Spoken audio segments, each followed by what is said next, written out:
सावळदा येथे फरशी पुलाच्या निकृष्ट कामाचा भांडाफोड, अवघ्या 3 महिन्यातच पडले भगदाड, ग्रामस्थांमध्ये संताप.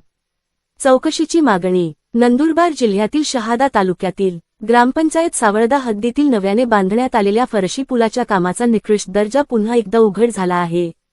लाखो रुपयांचा निधी खर्च करून उभारण्यात आलेल्या या पुलाला अवघे 2 ते 3 महिनेही पूर्ण झाले नसताना पुलावर मोठे भगदाड पडल्याने नागरिकांमध्ये तीव्र संतापाची लाट उसळली आहे.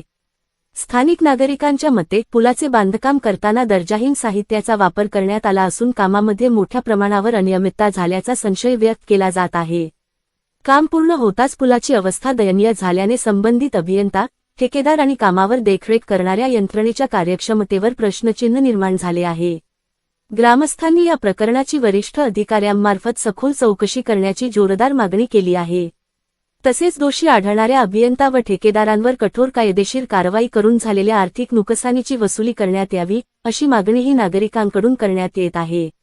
नागरिकांचे म्हणणे आहे की सार्वजनिक निधीची उधळपट्टी करून निकृष्ट दर्जाची कामे करणाऱ्यांना पाठीशी घालण्याचे प्रकार थांबले पाहिजेत. अन्यथा अशा कामांमुळे नागरिकांच्या जीवितास धोका निर्माण होऊ शकतो. दरम्यान या प्रकरणात तातडीने कारवाई न झाल्यास तीव्र लोकांदोलन छेडण्यात येईल, असा इशारा ग्रामस्थांनी दिला आहे. त्यामुळे प्रशासन या गंभीर प्रकरणाकडे कितपत गांभीर्याने पाहते आणि दोषींवर कोणती कारवाई करते, याकडे संपूर्ण परिसराचे लक्ष लागले आहे.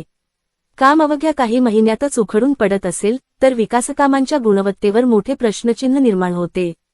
सावळदा येथील फरशी पुलाच्या निकृष्ट कामाची निष्पक्ष चौकशी करून दोषींवर कठोर कारवाई व्हावी, अशी मागणी नागरिकांनी केली आहे. SMTV मराठी न्यूजसाठी संजय मोहिते, मुख्य संपादक, शहादा.